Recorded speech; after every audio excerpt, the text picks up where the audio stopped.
चलिए मंत्र पाठ। ओ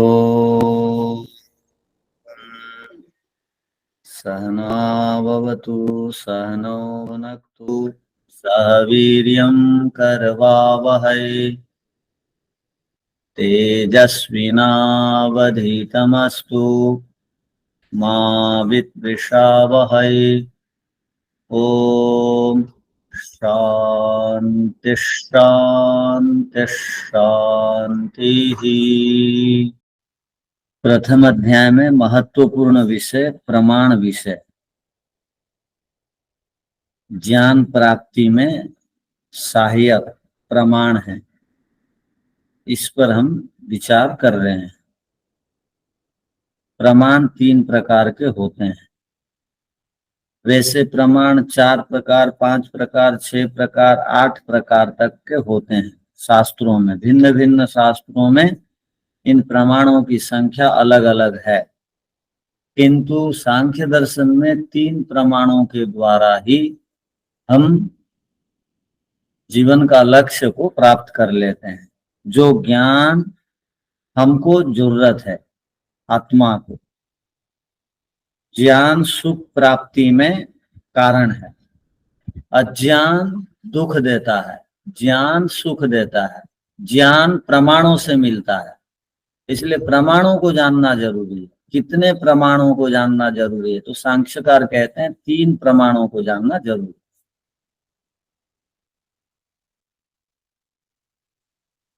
तो पीछे के पाठ में से किसी को कुछ पूछना है? नहीं। चलिए अब आगे बढ़ते हैं। सबसे पहले देखिए भूमिका में क्या बताया। तत्र प्रमाण त्रय, प्रमाणों का जो 3 समुदाय हैं, 3 समुदायों में से प्रमाणों को विभाग कर दिया जाता है। विभाग उच्छेद, अब विभाग कर दिया गया और लक्षण एक एक का बताया जाता है। प्रदर्शते माने दिखाना, एक एक का लक्षण को अब बताया जाएगा। लक्षण परिभाषा को कहते हैं। परिभाषा का अर्थ है स्पष्ट करना या बताना, कहने को परिभाषा कहते हैं।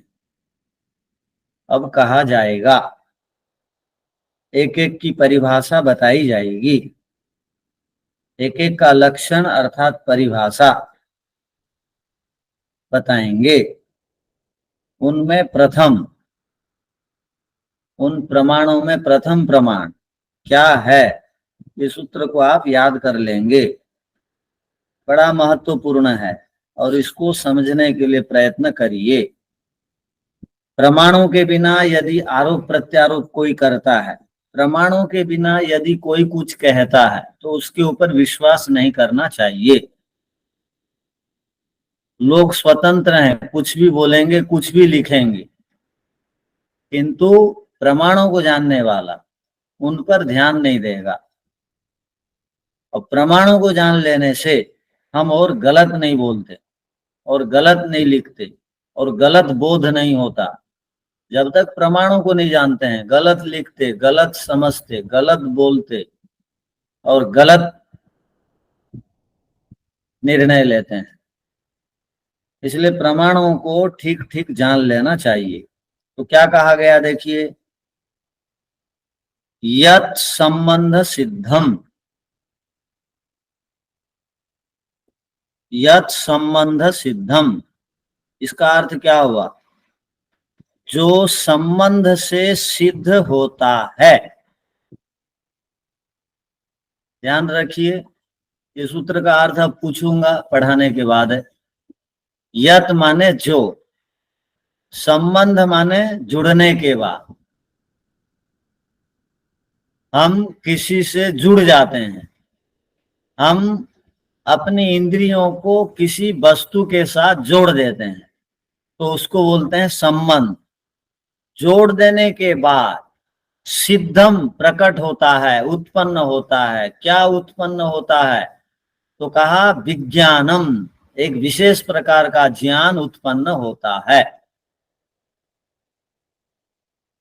जब हम किसी वस्तु के साथ जुड़ जाते हैं, जब हमारी इंद्रियां आत्मा की इच्छा से, आत्मा की इच्छा से, आत्मा की प्रेरणा से मन इंद्रियों को निर्देश देता है कि मेरे स्वामी अमुक वस्तु के साथ जुड़ना चाहते हैं, तो मन इंद्रियों को आदेश देता है, इंद्रियां विषयों के साथ जुड़ जाती हैं और विषय से जुड़ करके विषय का ज्ञान इंद्रियां आत्मा को नहीं देती हैं, वो मन को दे देती हैं। मन में वो विषय का पूरा एक स्वरूप रंग आ जाता है, वो स्वरूप बिल्कुल तदाकार रूप में आ जाता है, वो विषय का स्वरूप। और जैसे ही मन में वो विषय का स्वरूप आ गया, आत्मा उसको देख लेता है। अब वो उसको बोलते हैं प्रत्यक्ष। तो और एक शब्द का अर्थ बोले नहीं है, अब केवल क्या हुआ है, जब किसी वस्तु के साथ हमारा संबंध होता है तब सिद्धम प्रकट होता है विज्ञानम, अर्थात विशेष प्रकार का ज्ञान, उसको प्रत्यक्ष कहते हैं। इतनी बात से प्रत्यक्ष प्रमाण नहीं बन रही है, तो और एक विशेषण जोड़ दिया गया इसको बताने के लिए प्रत्यक्ष प्रमाण को। क्या? तदाकार उल्लेखी। ध्यान रखिए, तदाकार उल्लेखी। तदाकार उल्लेखी का अर्थ क्या है, इसको आप समझने के लिए प्रयत्न करिए। जैसा पदार्थ का स्वरूप है, उसी पदार्थ के स्वरूप के समान ज्ञान का प्रकट होना।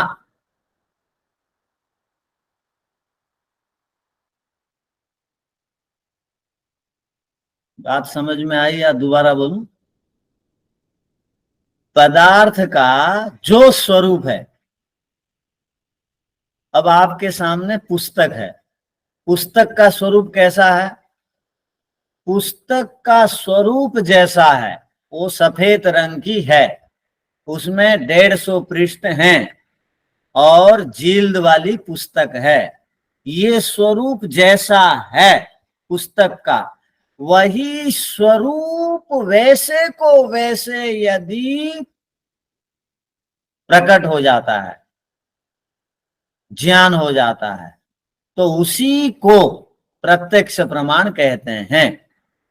अब होता क्या है, हमारा पदार्थ के साथ संबंध हो गया और जो एक ज्ञान हुआ, यदि किसी को पी लिया है, यदि किसी को पी लिया है, तो उसका पदार्थ के साथ जब संबंध होता है तो उसको वो पदार्थ सफेद होते हुए भी उसको पीला दिखाई देता है। तो वो पीला दिखाई देने को प्रत्यक्ष नहीं कहेंगे। पदार्थ के साथ संबंध हुआ, किसी को बुखार है, किसी को बुखार है, उसको कोई खाने के लिए दिए, जीभा में वो लिया, तो उसका रस उसको लगा अलग प्रकार, मीठा नहीं लगा, कड़वा कड़वा लगा। तो अब कड़वा लगा, उस पदार्थ का स्वरूप मीठा है किंतु लग उसको रहा है कड़वा, तो उसको प्रत्यक्ष नहीं बोलेंगे। तो प्रत्यक्ष किसको बोलेंगे? जब हम किसी पदार्थ के साथ जुड़ जाते हैं, जुड़ने के बाद पदार्थ का जो स्वरूप है, वही स्वरूप यदि बिना भ्रम, बिना संशय, बिना अविद्या, बिना मिथ्या ज्ञान के वैसे को वैसे प्रकट होता है, वैसे को वैसे ज्ञान होता है, तो उसको प्रत्यक्ष कहेंगे।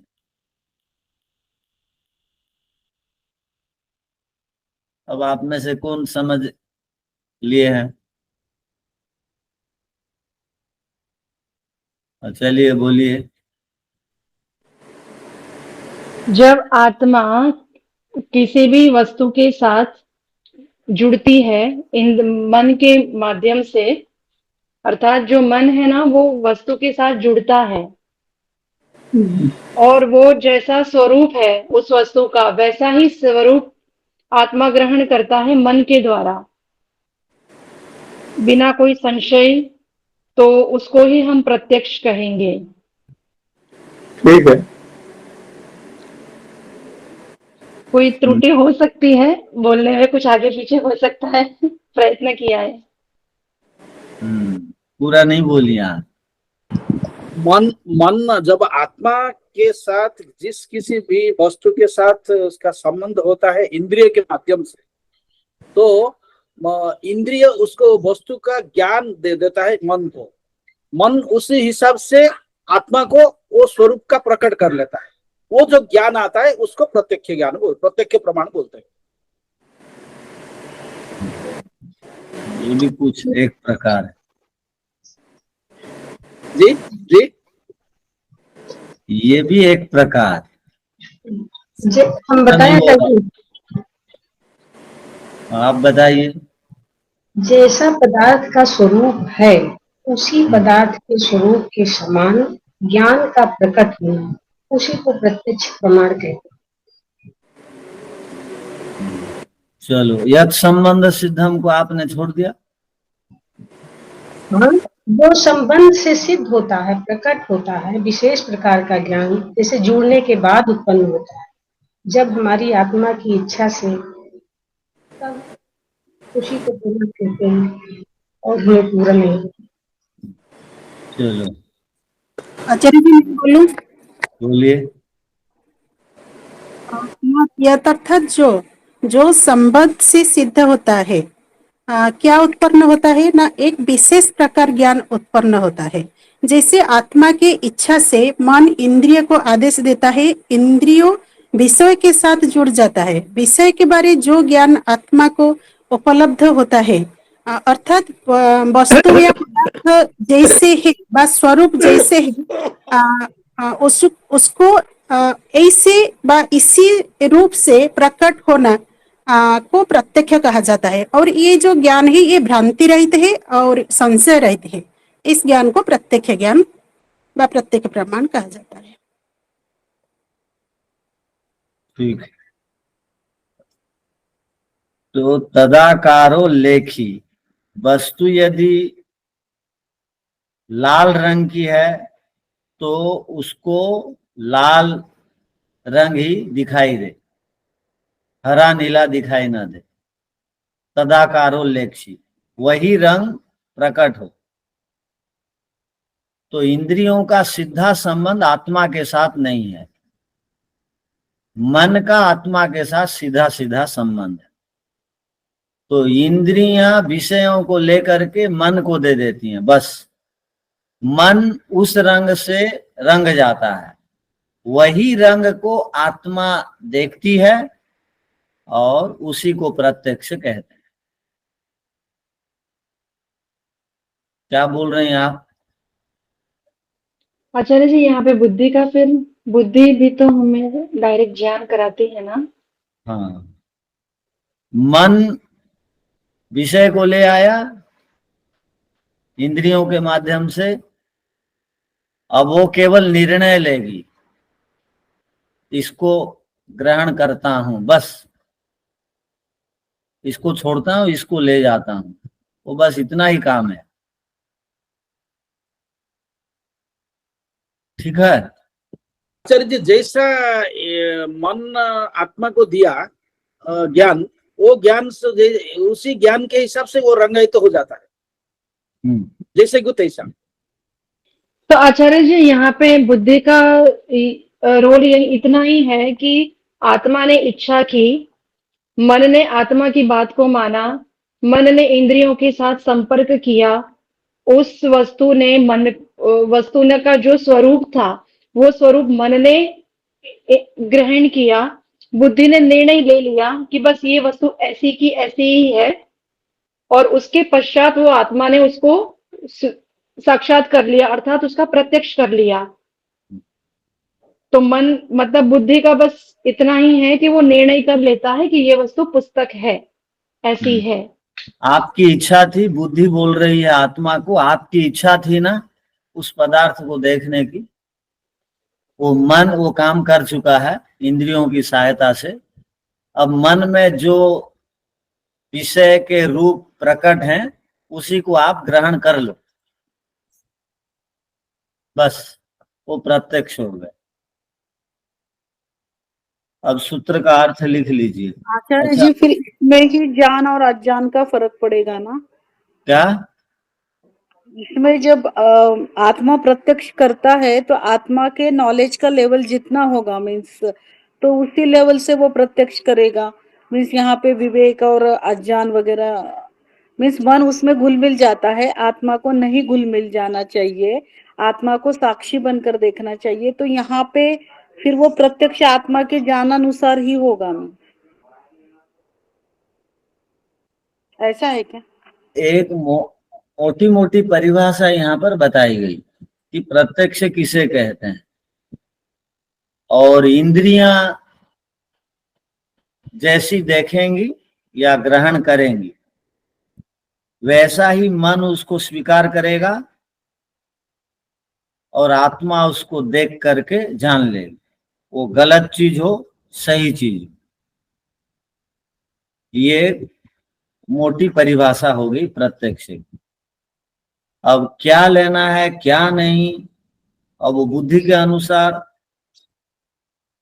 आत्मा के ज्ञान के अनुसार ग्रहण होगा, किंतु यदि पदार्थ का स्वरूप अलग है और अलग ग्रहण हो रहा है तो उसको प्रत्यक्ष नहीं कहा जाएगा, उसको अविद्या या भ्रांति बोलेंगे, मिथ्या ज्ञान बोलेंगे। वो प्रत्यक्ष की कोटि में वो बात नहीं आएगी। ठीक है, इस पर तो और अभी बहुत चर्चा करेंगे, विचार करेंगे। अब सूत्र का आचार्य जी, इसका मतलब सबके प्रत्यक्ष, सबका प्रत्यक्ष अलग ही होगा ना? मतलब सब एक जैसे दृष्टि से नहीं देख रहे, तो इसका प्रत्यक्ष सबका अलग ही होगा ना? हाँ, आपकी आंख से आप जिस वस्तु को देख रही हैं उस वस्तु का ज्ञान आप जब ठीक ठीक प्राप्त कर लेती हैं, अर्थात वस्तु जैसी है वैसी को वैसे ज्ञान आप प्राप्त करती हैं तो उसी को प्रत्यक्ष कहेंगे। अच्छा, आप अलग जानना चाहती हैं, दूसरे अलग जानना चाहते हैं, हर एक स्वतंत्र हैं वो किन वस्तुओं का प्रत्यक्ष करें। आप जिस विषय को चाहती हैं वही विषय का आपको प्रत्यक्ष होगा, दूसरे विषय को चाहते हैं तो दूसरे विषयों का प्रत्यक्ष होगा, सबका अलग अलग होगा। किंतु नियम इस प्रकार से प्रत्यक्ष का नियम होता है, इसी प्रकार से चलना पड़ेगा। अच्छा अच्छा अच्छा। आचार्य जी, जो पदार्थ जैसा है उसका वैसा ही स्वरूप समझना, ये तो विवेक है। फिर जैसा विवेक पदार्थ, जैसा पदार्थ का स्वरूप है वैसे ही समझना ही विवेक है। विवेक भी है, ठीक है। इसी को विद्या बोलते हैं, इसी को प्रत्यक्ष बोलते हैं। इसलिए तो बोला जाता है ना, प्रत्यक्ष प्रमाण से जो बात सिद्ध हो गई बाकी प्रमाणों से और सिद्ध करने की आवश्यकता नहीं है। इसलिए बोलते हैं कि बाकी प्रमाणों की अपेक्षा, शब्द प्रमाण की अपेक्षा से भी प्रत्यक्ष प्रमाण महत्वपूर्ण है। जी धन्यवाद आचार्य। तो आचार्य जी, जब तक हमें शब्दों से हम ज्ञान नहीं करेंगे तो तब तक भी तो हमें प्रत्यक्ष नहीं होता है। एक तो ये बात आती है, दूसरी बात ये भी है कि कोई चीज हम जब तक देखते नहीं है, प्रत्यक्ष नहीं करते, तब तक हम अनुमान भी नहीं कर पाते हैं। तो ठीक बात। सभी तो ये सब परस्पर संबंधी है। लेकिन यहाँ पे जिस विषय में चर्चा हो रही है विवेक के लिए, कि विवेक प्राप्ति के लिए सबसे ज्यादा अधिक महत्वपूर्ण तो प्रत्यक्ष ही है। ठीक है जी अब धन्यवाद। आप मुझे प्रत्यक्ष कर रहे हैं या अनुमान कर रहे हैं, बताइए तो। अभी तो प्रत्यक्ष कर रहे हैं, नहीं, कर रहे हैं। नहीं कर रहे हैं। अनुमान कर रहे और हैं। अनुमान कर रहे हैं, क्योंकि वो मोबाइल में देख रहे हैं ना, कोई सामने सामने थोड़ी देख रहे हैं। बराबर। मेरी छाया को आप देख रहे हैं।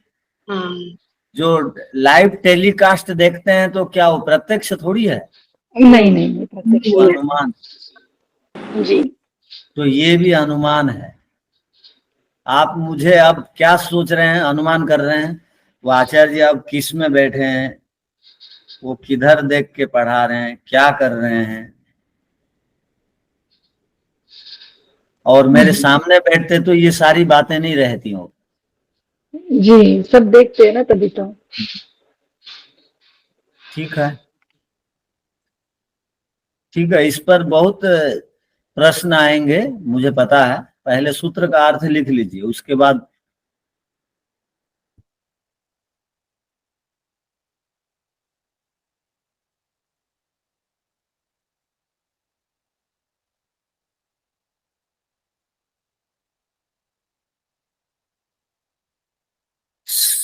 संबंध से उत्पन्न होने वाला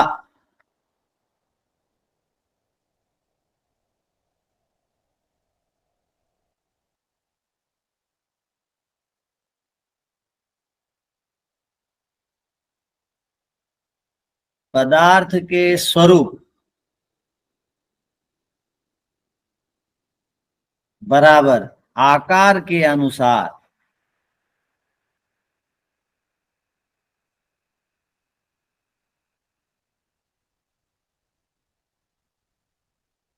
विशेष ज्ञान,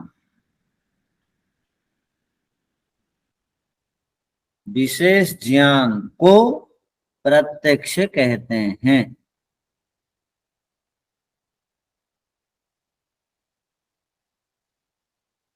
अर्थात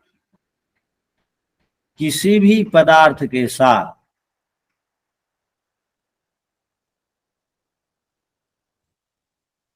संबंध होने पर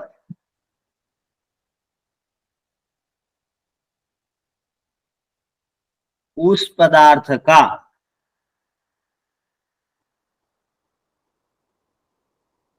जैसा आकार प्रकार रंग रूप स्वरूप है,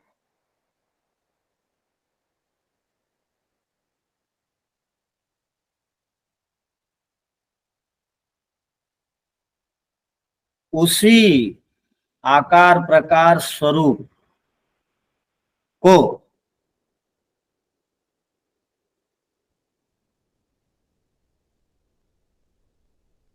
प्राप्त हो जाना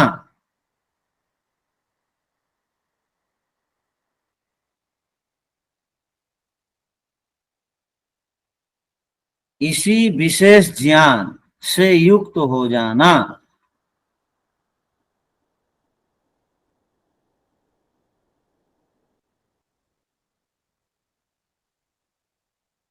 इसी विशेष ज्ञान से युक्त हो जाने को प्रत्यक्ष कहते हैं। हो जाना नहीं, इसी विशेष ज्ञान से युक्त हो जाने को प्रत्यक्ष कहते हैं।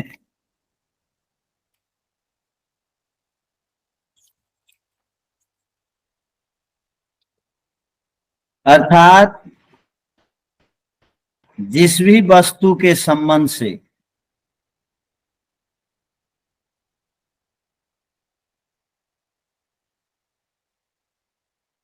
प्राप्त होने वाला अल्प विराम उस वस्तु के स्वरूप का स्पष्ट रूप से बताने वाला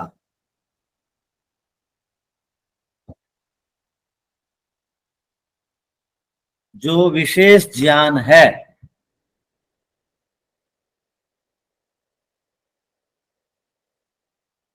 उसको प्रत्यक्ष कहते हैं। तो ये हो गया अर्थ।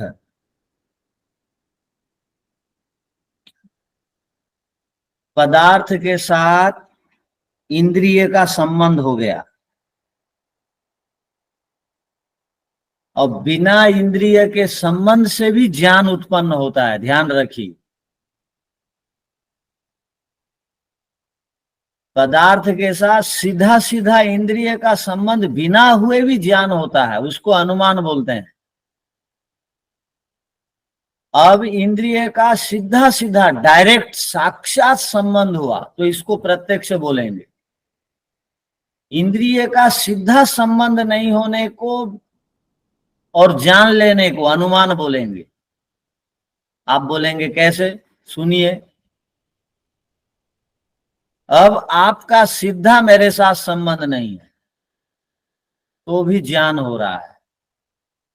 आप छाया को देख करके, चित्र को देख करके जान रहे हैं, मैं बैठ करके अब पढ़ा रहा हूं, मेरे चित्र को देख करके जान रहे हैं। वैसे ही धुआं को देख करके आप अग्नि का ज्ञान कर लेते हैं, बिना अग्नि को देखे भी कर लेते हैं। एक आदमी को स्वस्थ देखते हैं आप, वो कभी बीमार नहीं होता है, किंतु कभी भी उसको प्राणायाम, आसन, व्यायाम करते हुए आपने नहीं देखा, तो आप क्या अनुमान करते हैं? ये जरूर संयमी होगा, ये जरूर आसन प्राणायाम व्यायाम करता होगा। आसन प्राणायाम व्यायाम को बिना देखे भी आपने अनुमान से जान लिया। इंद्रियों का संबंध आसन प्राणायाम व्यायाम संयम से नहीं हुआ तो भी आपने जान लिया। तो बिना सीधा सीधा संबंध हुए जो ज्ञान हो जाता है इंद्रियों का, उसको अनुमान बोलते हैं। और सीधा साक्षात संबंध होने के बाद जो ज्ञान होता है उसको प्रत्यक्ष बोलते हैं। अब मुझे बोलिए, आपका क्या ईश्वर के साथ सीधा सीधा संबंध हो चुका है? तो क्या बोलेंगे इसको? नहीं, अनुमान करना। प्रत्यक्ष की जगह और एक शब्द का प्रयोग किया जाता है जिसका संबंध नहीं होता है किंतु ज्ञान हो जाता है, उसको परोक्ष ज्ञान बोलते हैं। ईश्वर का अब हमारे पास परोक्ष ज्ञान है। शास्त्र में जैसे ईश्वर के विषय में बताया गया वो जानते हैं। जब प्रत्यक्ष प्रमाण काम नहीं करता है तब शब्द प्रमाण बहुत बड़ा सहायक बनता है। तो बिना प्रत्यक्ष किए भी अनुमान प्रमाण हो जाता है। कैसे? वो आप पूछ रही थी ना आप कि प्रत्यक्ष के बिना अनुमान प्रमाण नहीं होगा। हो जाता है कैसे? आपने ईश्वर को नहीं देखा किंतु बाकी पदार्थों को बनते हुए आपने देखा है। सृष्टि को आप बनते हुए नहीं देखे किंतु बाकी पदार्थों को बनते हुए आपने देखा। वो पदार्थ बिना बनाने वाले के नहीं बनता है। तो वैसे ही सृष्टि को देख करके भी हम अनुमान कर लेते हैं मनुष्य नहीं बना सकते हैं तो कोई बनाने वाला है। वो ईश्वर का ज्ञान हम कर लेते हैं क्योंकि उनकी बहुत सारी विशेषताओं को हमने शास्त्र में देखा, पढ़ा, सुना, तो अनुमान हो जाता है। तो वो दूसरे पदार्थों को प्रत्यक्ष करके भी अनुमान करते हैं।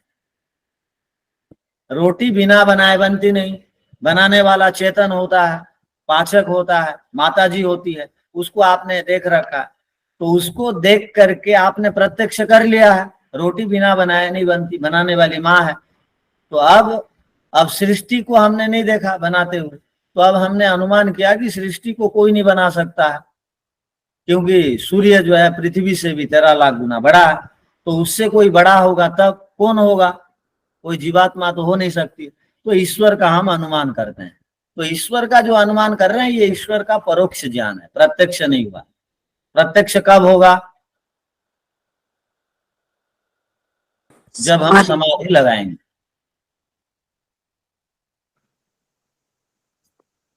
नमस्ते आचार्य जी। हाँ जी आचार्य जी, ये प्रत्यक्ष प्रमाण सभी टाइम सत्य होता है क्या? प्रत्यक्ष प्रमाण तब सर्वदा सत्य होगा जब आप पदार्थ के साथ जुड़ जाने के बाद पदार्थ का स्वरूप जैसा है वैसा आप पदार्थ का स्वरूप को ग्रहण करेंगे। इसी के लिए क्या कहा गया, तदाकारोल्लेखी, उसी पदार्थ के स्वरूप को मन के अंदर बैठा देना, प्रकट करवा देना, उत्पन्न करवा देना। लेकिन मेरा ये बोलना है, एक पहाड़ है, दूर से देखने से छोटी दिखता है, ठीक है, नजदीक जाने से बड़ा दिखता है, दोनों तो प्रत्यक्ष प्रमाण है। तब क्या करेंगे, उधर कौन सा ज्ञान को ठीक लेंगे?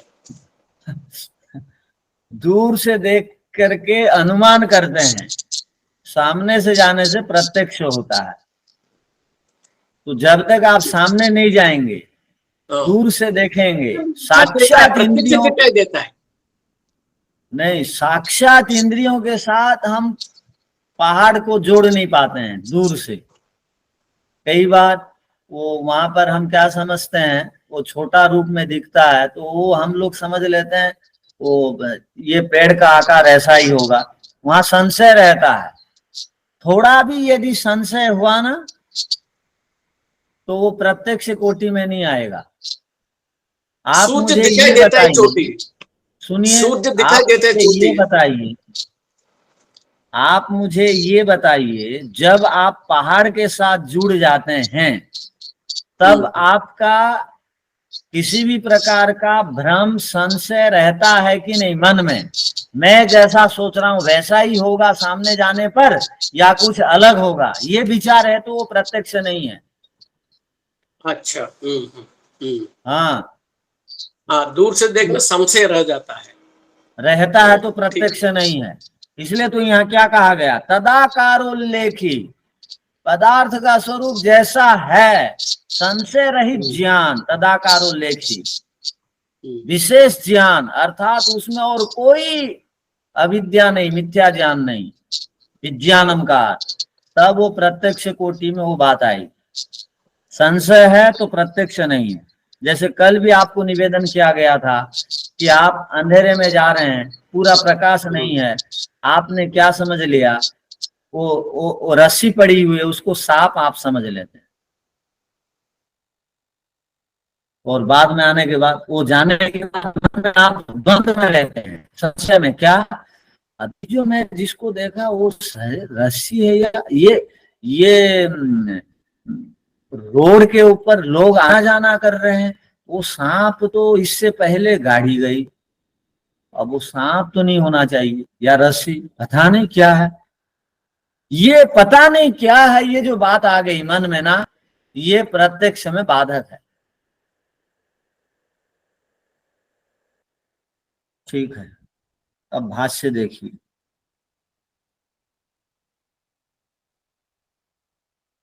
यत् संबंध सिद्धम यस्य संबंधो, यत् संबंध, जिसके साथ संबंध से जो संबंध होता है, तेन सिद्धम, उससे जो सिद्ध होता है, प्रकट होता है, उत्पन्न होता है, संबंध होने के बाद वस्तु के साथ जो ज्ञान प्रकट हुआ, यत् संबंध सिद्धम, उसको बोलते हैं यत् संबंध सिद्धम।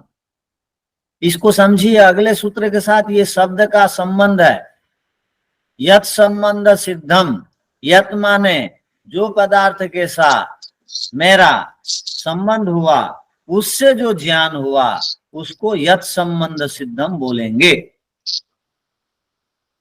यस्य वस्तुनः संबंधेन, जिस वस्तु के साथ संबंध के द्वारा, सिद्धम उत्पन्नम प्रकटम, पुरुष से अधिगतम, पुरुष को अधिगत हो जाता है, अर्थात आत्मा को वो ज्ञान जब वह मन के माध्यम से पदार्थ के साथ जुड़ जाता है, तब आत्मा को ज्ञान अधिगत माने प्राप्त हो जाता है। प्राप्त नहीं हुआ था, अब प्राप्त हो गया, अधिगतम माने तदाकारोल्लेखी विज्ञानम, तद वस्तु स्वरूपो भासी, वो स्वरूप का, वस्तु के स्वरूप का बिल्कुल आभास होना, अर्थात प्रकट हो जाना, वैसे को वैसे, विज्ञानम भवति, वो विशेष प्रकार का ज्ञान होगा, तत्प्रत्यक्षम, उसको हम प्रत्यक्ष प्रमाण कहते हैं। अब प्रत्यक्ष प्रमाण में आप धोखा नहीं खाएंगे, किंतु आपको याद रखना पड़ेगा ये, आप मान के चलिए यदि आप कुछ बोलते हैं देखने के बाद और उसमें यदि शायद लगा देते हैं तो वो प्रत्यक्ष नहीं है। आप कई बार क्या बोलते हैं पता है, हमारे साथ जुड़ जाते, तो ये प्रत्यक्ष प्रमाण पर हम विचार कर रहे हैं। ओ माता जी नमस्ते। नमस्ते। वो जो आप जो पीलिया के बारे में बोलते थे और बुखार हुआ, तो उसका क्या बोला, थोड़ा समझ नहीं पाया। अब प्रत्यक्ष प्रमाण का अर्थ लोग सीधा समझ लेते हैं, जो आंख से देखने के बाद जो ज्ञान होता है उसी को प्रत्यक्ष कहते हैं। किंतु प्रत्यक्ष केवल उतने ही को प्रत्यक्ष नहीं कहा जाता है। आंख से देखने के बाद जो ज्ञान होता है वही प्रत्यक्ष नहीं, जिह्वा से चखने के बाद जो ज्ञान होता है उसको भी प्रत्यक्ष बोलते हैं, और नाक से सूंघने के बाद जो गंध का ज्ञान होता है उसको भी प्रत्यक्ष बोलते हैं। तो बुखार जिसको है, पदार्थ का भात या दाल का स्वाद जैसा है, बुखार वाले को वो स्वाद नहीं लगता है, उल्टा पुल्टा लगता है। बाकियों को तो सबको समान स्वाद लगता है जो स्वस्थ हैं, किंतु जो बुखार वाले हैं उनको वो स्वरूप जैसा है पदार्थ का वैसा ज्ञान नहीं होता है, तो उसको प्रत्यक्ष नहीं बोलेंगे, उसको भ्रम बोलेंगे। उस पदार्थ से संबंधित भ्रम ज्ञान है, प्रत्यक्ष ज्ञान नहीं है। वैसे पीलिया वाले को सफेद कलर की चीजें भी पीली दिखती हैं तो उसको बोलेंगे वो भ्रम है, उसको प्रत्यक्ष नहीं बोलेंगे। दूसरे देख करके स्वस्थ आंख वाले या स्वस्थ जिह्वा वाले जो बताएंगे वही ठीक है प्रत्यक्ष। जो स्वयं पीड़ित हैं इंद्रिय से उनको प्रत्यक्ष ज्ञान नहीं होगा। ठीक है। तो जी, तो आचार्य जी अगर उनको पता है, जिनको पीलिया हुआ है उनको तो स्वयं को पता है कि भाई मुझे तो पीलिया हुआ है और ये जो चीज वस्तु जो मुझे सामने जो श्वेत रंग की है वो मुझे पीली दिखाई दे रही है, तो अर्थात मुझे पीलिया है इसलिए मुझे दिखाई दे रही है, तो इसको हम कैसे समझे? वो आपको विश्वास कर लेगा, बहन जी मुझे सारी चीजें पीली दिखती हैं, आप सत्यवादिनी हैं, आप जो बोलेंगे उसको मैं मान लूंगा। ना ना, मैं ये नहीं कह रही हूँ आचार्य जी, उनको पता है कि मुझे सपोज मुझे पीलिया हुआ है, हाँ तो उनको और मैं प्रत्यक्ष स्वयं करना है, उनको प्रत्यक्ष करना है तो पीलिया को ठीक करना पड़ेगा, ज्ञान को ठीक करना पड़ेगा। अब आप मुझे बताइए, आप सबको ठीक ठीक पहचानना चाहते हैं और जाते समय गिर जाना नहीं चाहते हैं। आपको पता है आपकी आंखें खराब है, नहीं दिखती हैं, आप अब क्या करेंगी? ऑपरेशन करा के आंख ठीक करेंगे या नहीं? जी, उसके बाद आप होगा ना, तो आप वो गड़बड़ ही करेंगे। तो वैसे ही नहीं तो चश्मा लगाएंगे गुरुजी। हाँ ठीक है। तो प्रत्यक्ष मतलब वो जब सुस्त व्यक्ति का बारे में वो कहा जाता है। हाँ जी, प्रत्यक्ष मतलब जो सुस्त है हाँ, उसका, स्वस्थ है, ठीक है हाँ, उसका जो ज्ञान है उसका है जी। इसलिए हम एक सूत्र पढ़ते हैं, अविद्या किसे कहते हैं?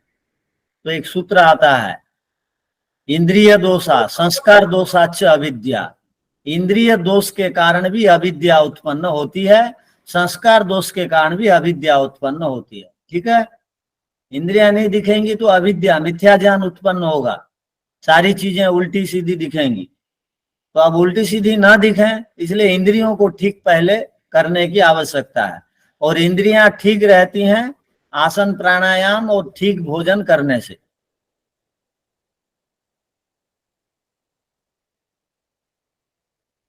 न तो अविद्या से ही ग्रस्त रहेंगे हम। आगे देखिए, यहां पर एक प्रश्न चिन्ह खड़ा कर दिया गया पूर्व पक्षी के द्वारा, कि पूर्व पक्षी अब कहना चाह रहा है आपके प्रत्यक्ष प्रमाण में बड़ा दोष है। तो सिद्धांति पूछा क्या दोष है, तो अब दोष बता रहा है। अत्र प्रत्यक्ष लक्षणे यत् संबंध सिद्धम इति एव उक्तम पुरुषस्य वस्तुना सह। वह पूर्व पक्षी कह रहा है प्रत्यक्ष प्रमाण में आपने यत् संबंध सिद्धम वाक्य को बोला, वहां पर पुरुष का अर्थात जीवात्मा का वस्तुना सह संबंध द्वारा, जीवात्मा का जब वस्तु के साथ संबंध हो जाता है तब वो प्राप्त ज्ञानम, वो ज्ञान को प्राप्त करता है। प्रत्यक्ष लक्षितम, लक्षितम माने कहा गया, उसको आपने प्रत्यक्ष कहा। अर्थात जीवात्मा जब वस्तु के साथ इंद्रियों के माध्यम से जुड़ जाती है तो उसको आपने प्रत्यक्ष कहा, किंतु वस्तु के साथ जुड़ जाने को आपने प्रत्यक्ष कहा आत्मा का, किंतु आत्मा किस साधन से जुड़ती है वो तो नहीं कहा आपने। यहां आप कोई शब्द देखे क्या? इंद्रिय और मन आदि का कुछ लिखा है? नहीं आचार्य जी। आप सत्यार्थ प्रकाश के तृतीय समोल्लास में देखेंगे, न्याय दर्शन का सूत्र में वहां पर महर्षि दयानंद जी लिखते हैं इंद्रिय अर्थ सन्निकर्ष उत्पन्नम ज्ञानम, ध्यान रखिए, किंतु यहां तो नहीं लिखा है, तो वो पकड़ लिया इंद्रिय और वस्तु के साथ बिना संबंध का आत्मा को ज्ञान कैसे होता है। सह वस्तु संबंध पुरुषस्य केन उपकरणेन भवति इति, उस वस्तु का साथ उस पुरुष का संबंध किस उपकरण के द्वारा, साधन के द्वारा होता है बताइए तो। उक्तमेव तु उक्तमेव न तेन अत्र प्रत्यक्ष लक्षण दोष। तो ये अब सिद्धांती कह रहे हैं देखो प्रत्यक्ष प्रमाण में कोई भी दोष नहीं है, वो सारी चीजें आ गई हैं, बात बता दी गई है, इसलिए यहां दोष नहीं है। आपकी भ्रांति है, आप समझ नहीं रहे हैं, आप समझ नहीं रहे हैं, आपकी भ्रांति है। बिना दोष रहित प्रत्यक्ष लक्षण है यहाँ पर। कैसे है, कैसे है प्रत्यक्ष लक्षण, अब ये बताएंगे। देखो प्रत्यक्ष प्रमाण दो प्रकार का होता है, प्रत्यक्ष प्रमाण दो प्रकार का होता है, एक इंद्रिय प्रत्यक्ष है, एक आंतरिक प्रत्यक्ष है, आंतरिक प्रत्यक्ष। यदि हम इंद्रिय के द्वारा मन का, इंद्रिय के द्वारा, इंद्रिय उपकरणों के द्वारा आत्मा ज्ञान को प्राप्त करता है लिख देते, तो योगी लोग बिना इंद्रिय के सहारे भी आत्मा का साक्षात्कार करते हैं। तो योगी लोग इस सूत्र से प्रत्यक्ष नहीं कर पाते। अतः यत् संबंध सिद्धम का अर्थ है इंद्रिय, मन, बुद्धि आदि आंतरिक या बाह्य साधनों के द्वारा जो भी प्रत्यक्ष होता है, वस्तु के साथ संबंध होता है, उसी को प्रत्यक्ष कहेंगे। इसको बताने के लिए इंद्रिय का नाम यहां नहीं लिखा गया। क्या बात समझ में आई?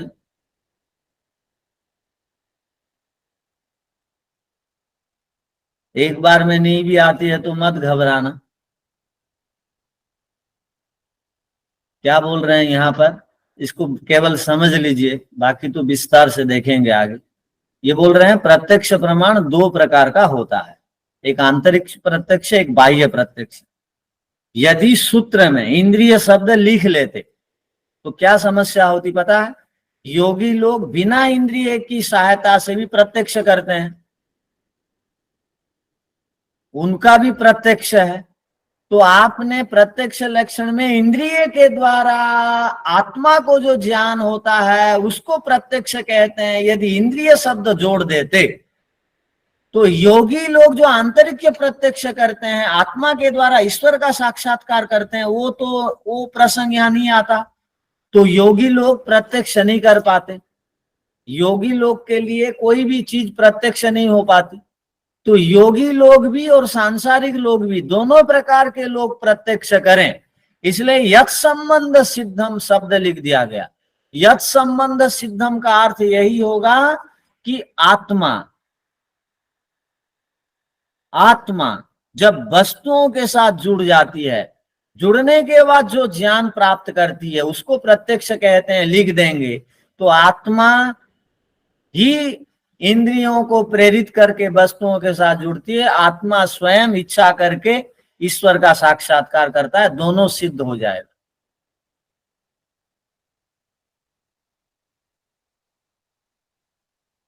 तो इस पर आप और विचार करिए, नहीं समझ में आया तो पूछिए अगली कक्षा में, ठीक है। गुरु जी ओ कल इसी को दोबारा पढ़ाइएगा फिर। ओ शांति शांति शांति। सबको सादर नमस्ते जी।